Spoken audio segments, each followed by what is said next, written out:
Your child needs you to survive this ordeal. I don't care what they're saying to you right now, or if they're saying nothing, it's crickets out there. They need you to survive this. A broken down, chronically depleted parent cannot handle the complex emotional reunion that may happen months or even years from now.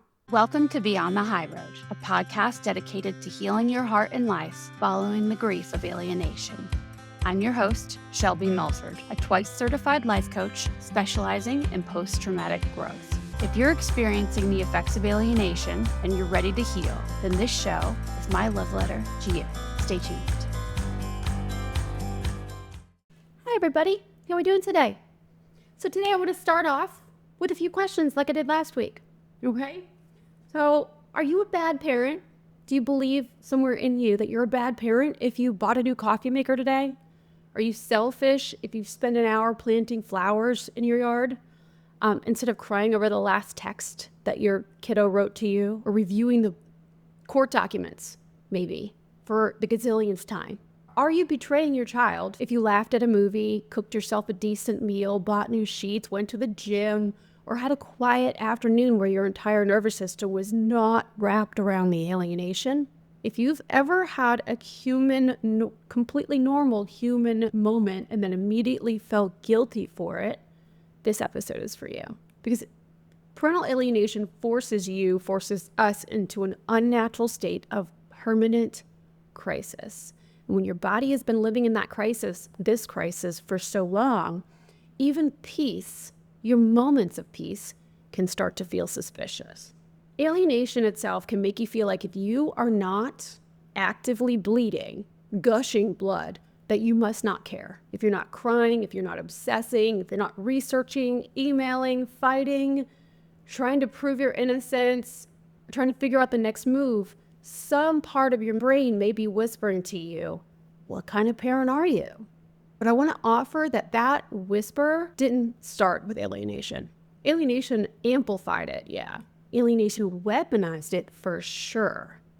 But most of us were trained long before this ever happened, alienation ever happened, to believe that our needs were either inconvenient, dangerous, or morally questionable. So today we're going to break down the specific selfish soundtracks that might be playing in your head. We're going to look at where that programming came from, and then we're going to give those thoughts, shamey thoughts, a new script, okay?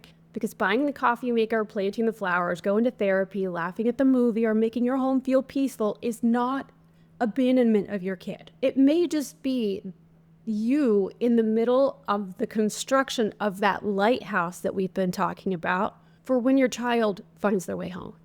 So before we even talk about alienation, I want to zoom out for a second, because most of us were trained very early on to have a really confused relationship with the word selfish. So a lot of little girls are taught, directly or indirectly, that being good means being agreeable, being nurturing, being helpful, being low maintenance. Don't need too much, don't ask for too much, and don't take up too much space. Then those little girls grow up into women and then into mothers who believe that love means putting everyone else first and themselves last. A lot of little boys also are taught that their value comes from providing, from producing, from staying strong, from fixing the problem, from performing at the highest level and not needing much emotionally, right? And then those little boys grow into men and then into fathers who believe that if they are tired, if they are scared, heartbroken, emotionally depleted, whatever it is, that they should just push harder and provide more.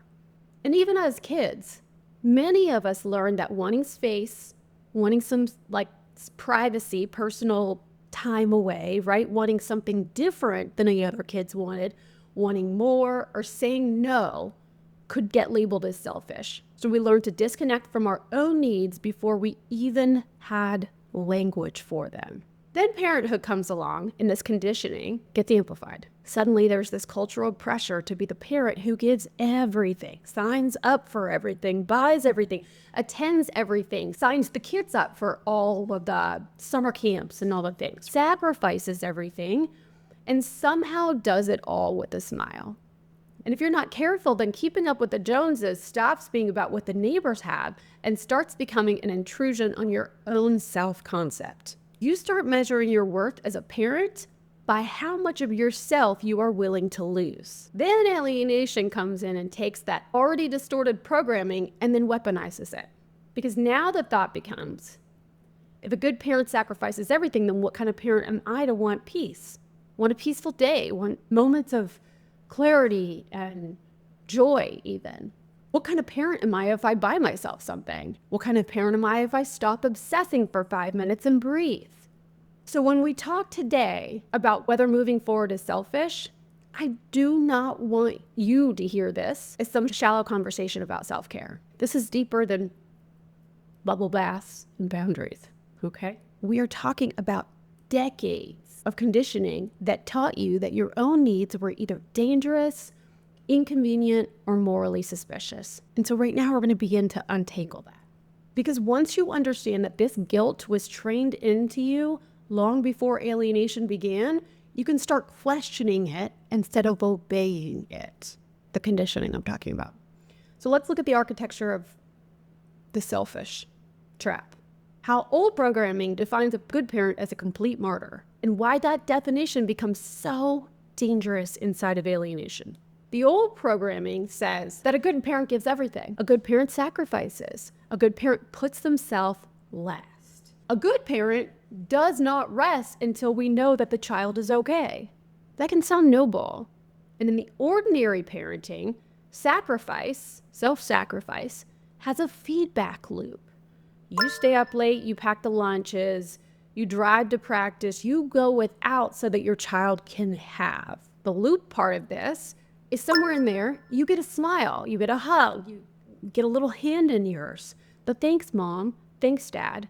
And when that happens, your cup gets refilled. But in alienation, you sacrifice, the void swallows it, and you're left empty.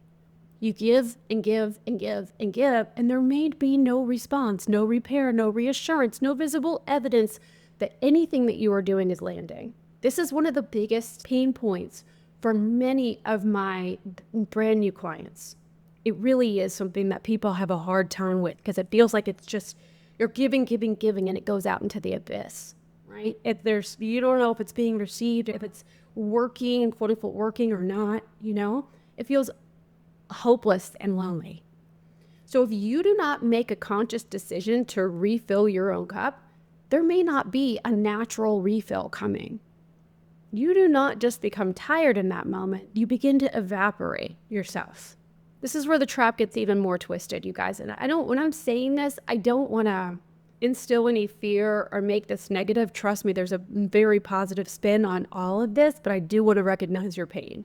The guilt tells you that staying small is proof of love. Staying isolated is proof of devotion. Staying depressed is proof that your child matters to you. But what if staying small is not protecting the bond? What if staying small is actually helping the alienation to take more from you than it already has? When you disappear into guilt, into shame, instability, whatever, you can accidentally become the very picture the alienating parent and their narrative has painted of you, right? Broken, unstable, incapable, too emotional, not okay, unsafe. And I say that with so much compassion because of course you are not okay. It's traumatic. This whole thing is traumatic. But there's a difference between honoring your pain and letting it become your identity. So now I want to get into something very specific. We're going to be talking about those soundtracks that I mentioned in the intro, okay? Because moving forward sounds like this big dramatic thing, right? But most of the time, it shows up in tiny little daily decisions. It's not always moving across the country, starting the new relationship, making a huge life change, or closing some massive chapter, right? But that's what we all think. We think we have to change it all to get done with that and move forward, move on, right? Sometimes it's just buying the better groceries. Sometimes it's replacing your mattress, maybe, or it's going to the movies. It's the everyday thing. Sometimes it's not spending your child's birthday in bed with old photos and a nervous system that's completely on fire, And with each of those little decisions, there's usually an inner soundtrack. So I want to name the soundtrack, and then I want to offer you the truth underneath it. That's the whole goal today. One of the ways, I'm going to give you 4 different scenarios here and make them yours. The first scenario is upgrading your personal environment and comfort. Okay, this one really, I put this first because this was a thing for me. Well, I'll get into it in a minute, but the scenario here is buying new furniture, painting a room, upgrading, like I was just mentioned, a worn out mattress, maybe getting a new coffee maker, fixing something broken in the house, or making your home just feel more peaceful, the environment feel more peaceful. The internal soundtrack that might go on when you go to do one of those things you have in the past, right? Is how can I buy a nice couch when my child is not here to sit on it? That's one. I should be saving every penny for legal emergencies because they're going to show up. I just know it. Another one is decorating a life without them means that I am moving on and that I'm going to forget them. Or if I make this place nice, am I admitting that they're not coming back? That was a tough one for me. If I take out the old decor, if I make the upgrades, am I just admitting defeat? Am I moving on with my life and replacing the memories of them, her, for me? I want to give you a reframe here. This is not luxury. The things that, what I just mentioned and any other little upgrades that you want to do to your surroundings, this is not luxury. These are anchors. This whole idea concept is an anchor for you. You cannot heal a traumatized nervous system in a living space that feels like a temporary holding cell number 1 or a graveyard. Your body needs cues for safety. Your nervous system needs some evidence from you to support that life is not only danger, it's not only grief, it's not only court files waiting and survival. Decorating your space is not about forgetting your child. It doesn't have to be about that. It's building a stable, peaceful home environment that is ready to welcome your child back without placing the burden of the misery that you've been living onto them. You are allowed to create a space where love still lives. And this was really important to me because back when I was living in the house in the hill, like I sold the one house, my dream home really, where I bought after the whole mess, right? I was still going through off and on litigation, all this stuff, but I loved that house and it was beautiful. I loved the environment and I needed that back then for the same reason I'm talking about today, because we were going in and out of court, right? When we moved into that house, she was 5. And so then I sold that house to pay for court. Of course, if I'm a good mom, then I should sell the house and use whatever funds I can to pay for those things. I'm not faulting myself for that. That's what I wanted to do then, and that's fine, right? But then I moved into 2 different places to follow that before I moved over here to Florida. And both of those places they had their great qualities, but they also, the interior of both of those homes really felt like a holding cell, like a prison to me anyway. It was not surrounded with lovely things, you know? It was the place I was in too, because I was feeling very dark. And so I was not motivated. That was not even on my priority list, right? To do that stuff. But when I came here, people always ask me if my background if it's a virtual background, you know? It's not.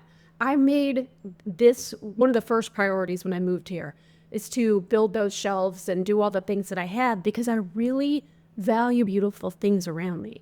And it did change my whole internal, because when you're looking around yourself, you know, going into a beautiful hotel or somebody else's beautiful home, or maybe it's a room already that's in your home, it causes your spirit to lift, right? And then you don't feel like you're living a sentence, like a life sentence in all the areas of your world, you know? For me anyway, it was so important to do that, to settle my nervous system. Even after all the work I had done the inner work on me, started all that back in Texas. And that was absolutely necessary. And then I came here and I was like, this is what I'm doing. Anyway, it's been priceless. And I'm still always doing things, trying to surround myself with lovely things. And you don't have to do that on some big budget. You can start with just rearranging the furniture, adding a couple throw pillows, brightening up the lighting, adding some plants, whatever makes you feel good and feels beautiful. Even I'm talking to you guys too, the dads out there too, for you. Feels settling, feels calming. Your nervous system needs this, especially in your home environment. Okay? Surround yourself with lovely things. Okay. So the next place that this shows up is in your body and in your mental health. Okay? And this one can feel especially loaded because there's money involved, time involved, energy involved, and maybe even a little active hope involved. Here's the scenario for this one, is investing in your physical and mental health, maybe paying for therapy, paying for coaching, a gym membership, healthier food, maybe supplements, medical care, dental care, rest, your sleep, or time outside. Any of those things, right? All of those things. Your internal soundtrack could be something like, oh yeah, but buying the gym membership or doing the coaching or the therapy or whatever it is going to cause me to spend more money and time on myself. And that money should be spent on trying to reach them or hiring a different attorney. In your minds, taking care of your body, taking care of your mind feels vain, especially when you feel like your heart is broken and your children are suffering. How can I go to the gym when I should be figuring out the next legal step? How can I rest when my child is still caught in this? Here's the reframe though, you guys. Taking care of you is not self-indulgence. It's battle readiness. And I do not mean battle in the sense that you're fighting harder with the ex, adding more resistance, right? Or fighting harder with the court, the system, or everyone around you. It doesn't have to mean that. I mean the deeper battle of staying alive, staying regulated, staying emotionally available, staying healthy enough to handle whatever comes next. Your child needs you to survive this ordeal. I don't care what they're saying to you right now or if they're saying nothing. It's crickets out there. They need you to survive this. A broken down, chronically depleted parent cannot handle the complex emotional reunion that may happen months or even years from now. Taking care of your health is a protective measure for future you. And future you happens to be your child's future parent. So now I want to talk about joy. And I know recently I did a couple happiness episodes, one back in the fall that was more statistics, and then another one I gave you, I think it was like 10 reasons to find happiness, to create happiness in your world today. And so this is just a little segment, but I do think it's important to touch because not everybody listens to every message or every episode. So let's talk about joy because this is the one that might feel the most offensive to the traumatized brain. You can be having a perfectly normal moment. You could laugh at something, you could enjoy a meal, you could feel a sun on your face, get caught up in a movie, and then wham, suddenly the guilt slams in. Joining a local club, laughing at some comedy special, taking up a hobby maybe, going out with a friend, enjoying a quiet morning, or letting yourself feel good for a few minutes might cause an internal soundtrack that sounds like, if I'm happy, it means I don't miss them. If someone sees me laughing, they'll think I'm over it. They'll think I don't care anymore. They'll think I'm a bad parent. They'll judge me. Another one is, I don't deserve to feel joy when my kid is being brainwashed. I don't deserve that. A good parent wouldn't be feeling joy right now. They would have already figured this out. Or maybe it sounds more like this was mine for a long time. It sounds more like, wait, what do you think you're doing? Might talk to myself. What do you think you're doing right now? Do you not remember that your whole world is blown up? Because I would catch myself in these like laughing out loud or feeling good and wanting to like frolic, just be, you know? And of course that was my nervous system needing a moment, needing a beat to just live and be a normal human. But when I would catch myself doing it, I'd straighten up, firm up, right? Stand up straight and be like, what do you think you're doing? You can't do this. Who do you think you are? This is not congruent with the life that you're supposed to be leading or bleeding into, right? Because your kid is over there and you're here. That's what it sounded like for me. And if I was doing it out in public, then it was like, this is not how people should be seeing you. Because if they see you like that, then they're going to think it's not okay or that you are okay and that is not okay. And how's that message going to get back to the other parent? And then the other parent will see that I'm okay when I'm actually should not be presenting as okay. I hope that makes sense, you know? I wanted the other parent to always, in my mind, I wanted them to know. And of course I wanted, at that point, I never wanted my daughter to know that I was suffering, but I also never wanted to, there was this fine line I was walking between like, if I'm too happy, then she's probably going to question that. And she's going to wonder why I'm so happy when I should be parenting her. And then if I was too sad, I didn't want to worry her, but I wanted to be this happy medium of like living like a wallflower, not living, right? Just staying stagnant in a holding cell, in a holding pattern, waiting for her to come back, because then that would express to the world that this alienation has really gotten me and what they have done to me is really terrible. And it would also convey to my daughter that I'm waiting for her, that I'm not living life without her, right? I hope that all makes sense.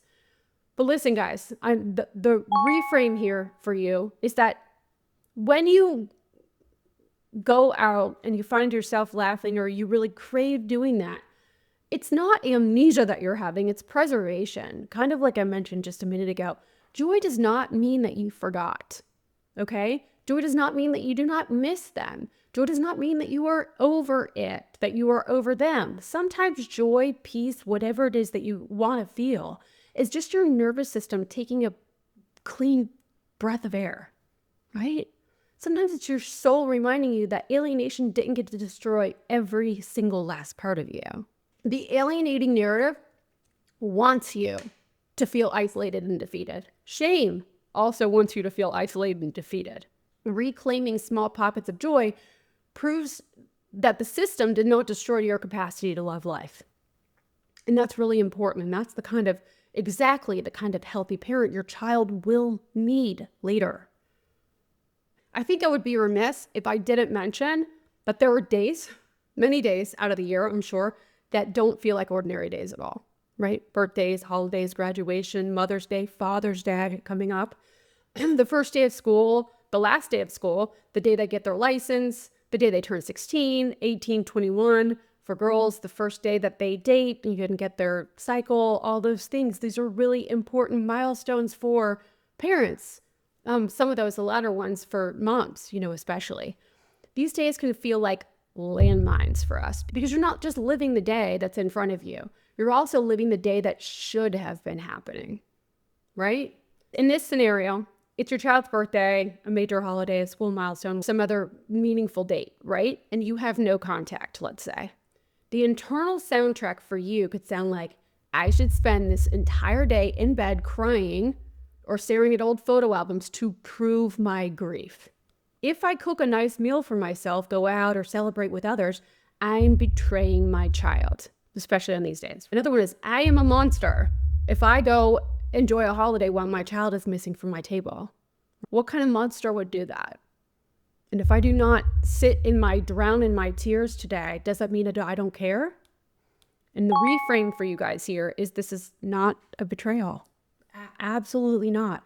It is honoring the bond in your private sanctuary. Marking a milestone with despair may feel like devotion, but it drains your energy and keeps you stuck in the alienator's trap. You're playing right into the game. Reframing the day means shifting from deprivation to tribute.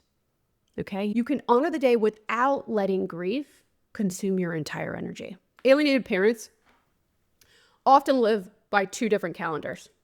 There's the regular calendar that everyone else is living by, and then there's this shadow calendar inside of your chest, inside of your mind.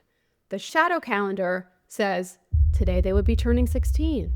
Today we should be prom shopping, wedding dress shopping even.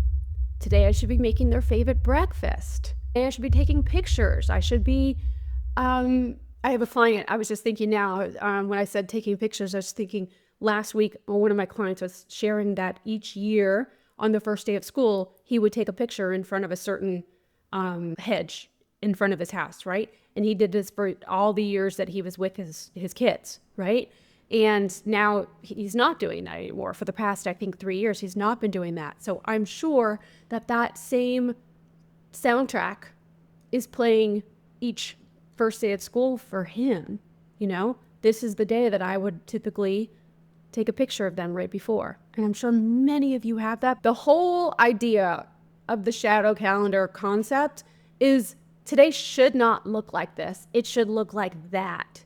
That's how it should be, right? And so then you're fighting this reality, right? But the crux of that problem is if you stop fighting reality, then the idea is then you're giving in to alienation.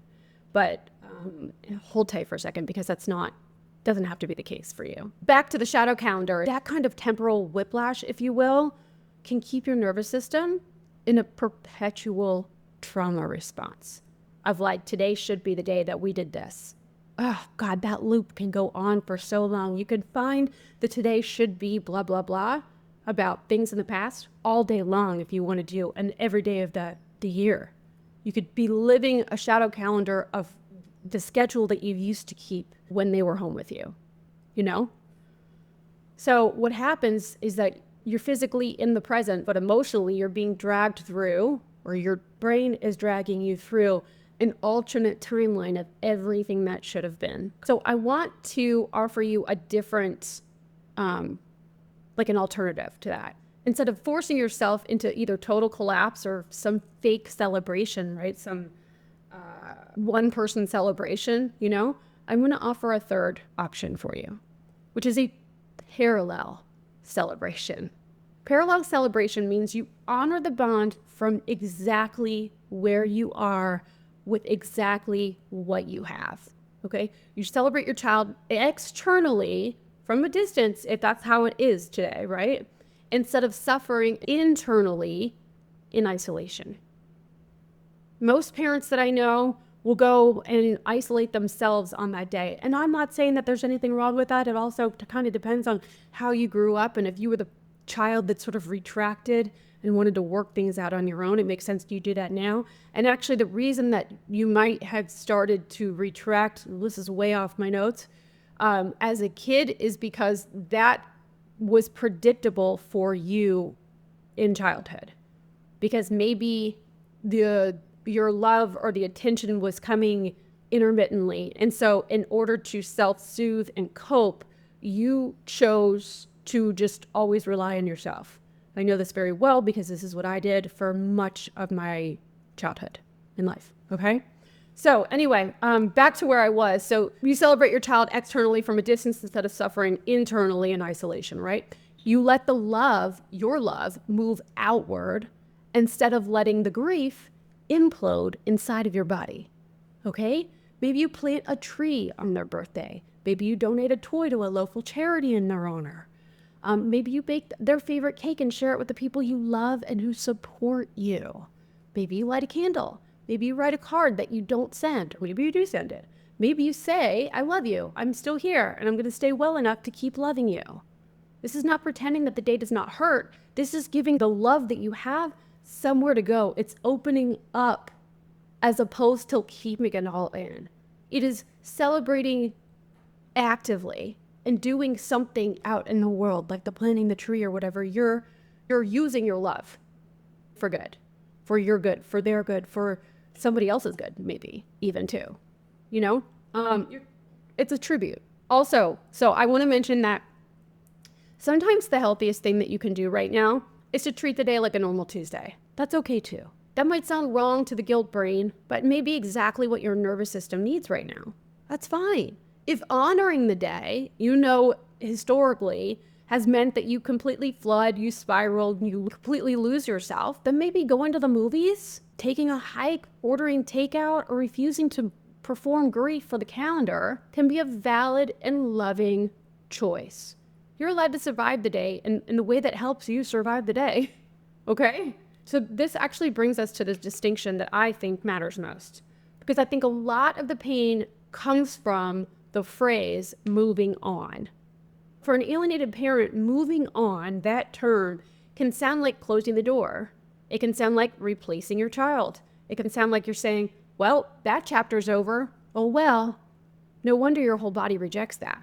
Moving forward, on the other hand, means taking your child with you in your heart while you continue to grow, to live, to heal, to build, reinvent even. Moving forward means that you are not making your pain the only evidence of your love, okay?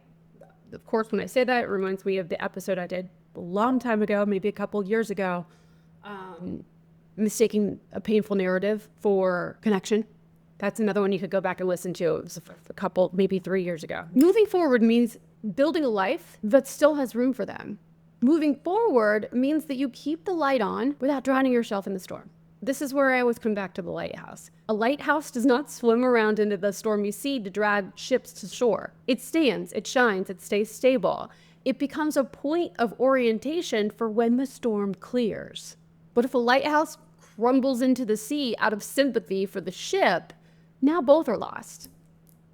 I'm going to say, it's probably safe to say that you're not going to be able to help your child if you're collapsing into the water. You're going to help by staying rooted, staying lit, steady, visible. Your child may not be able to see your light right now. They may not know it's there, but that does not mean that the light is not needed for them, that your light is not needed. And this is why I think that we have to be very clear about the difference between selfishness and self-care, because your inner critic is calling everything selfish. Guaranteed, rest is selfish, joy is selfish, decorating is selfish, spending money on your health is selfish, having one peaceful afternoon is selfish, maybe. But that's not actually what selfishness means. That's not the definition. Selfishness, you guys, I went to Word Hippo and also to the dictionary earlier. Selfishness is caring primarily or exclusively about your own interests, your own needs, and your desires, often without regard for the well-being, feelings, or rights of others. Selfishness says, only I matter. Only I matter, and it doesn't matter who gets in the way. Selfishness disregards the impact on other people. Selfishness takes away from others for personal gain. That's not what we're talking about here. Self-care, on the other hand, is the ongoing practice of taking intentional actions to protect, promote, and maintain your holistic well-being, okay? It includes your physical health, your emotional health, your mental health, social health, recreational life, and spiritual sense of meaning. Self-care says, I matter too. Self-care says, I'm responsible for the body, the mind, and the nervous system that I live inside of. Self-care says my child deserves a parent who has not been completely destroyed by all of this. So if self-care allows you to stay alive, allows you to stay regulated, steady, grounded, and capable of loving your child without disappearing into the pain, then it is not the opposite of good parenting. It's not. It may be one of the most important forms of parenting available to you right now in this moment. Okay? So that brings me to this week's challenge. This week, I want you to do one thing, just one thing, that the old programming would call selfish. Okay? Not something reckless, not something harmful, not something that abandons your values. One small thing that supports your life. I'm not talking about flipping the fuck it switch and calling it self-care, right? Blowing some shit up, self-sabotage. Not at all. Okay? I'm talking about intentional self-care. So maybe this week you buy the better groceries. Maybe you sit in the sun for 20 minutes without checking your phone, okay? Without drowning yourself in the mental courtroom playback. Maybe it's that you fix the thing in the house that's been broken for months in your house. Just as soon as I said that, do you guys remember Modern Family when Phil keeps tripping on that stair? Gotta fix that stair. But maybe it's the one thing that's been driving you nuts in your house that you fixed. Put fresh sheets on your bed. Go buy fresh sheets for your bed. It doesn't have to be super expensive, but something that changes the way that you see your environment might be really one of the best small moves that you can make that up levels the way that you see your surroundings, you know? Go to a movie, paint your room. Painting is always a very good refresh. Make the appointment with the counselor, with the coach, with whoever. Commit to you and your betterment, because you know that in the end, bettering you is going to support your children, support your connection with your children, feeling connected to and with your children, even while you're doing if you're coaching with me for sure, but even sometimes therapy can help you to feel more connected to and with your children. So it doesn't have to happen the second that they walk back in the door. You can start to feel connected even just today by the way that you're thinking about them. Okay. So that's another thing that you can do. You can really commit to managing your mind in a way that supports you and supports your connection with your child, as opposed to being that inner critic and constantly downing yourself and down in the relationship, telling yourself that this is all hopeless, or sitting in anger because anger feels better than sitting in grief. I'm not suggesting that you go sit in anger. I'm saying that you manage your mind to not have either of those things an option for you. Just anger, just grief. Instead, learning how to manage your mind that supports your whole life, the rebuild of your life and theirs moving forward, So committing to yourself, letting yourself laugh without apologizing afterwards. When the guilt does come up, because you know that it probably will at some point, I want you to say, I'm not abandoning my child. This is not what that's about. I'm rebuilding the parent that they, one day, will need to find. So again, I'm going to say this a million times over. You are not selfish for choosing to survive, not selfish for choosing to thrive. You can, even inside alienation. I'm living proof of it. You're not selfish for wanting a life that contains peace. You're not selfish for tending to your body, to your home, to your mind, to your heart, or your future. You're not selfish for becoming the lighthouse instead of letting the storm take you under. Moving forward does not mean that you're leaving your child behind, you guys.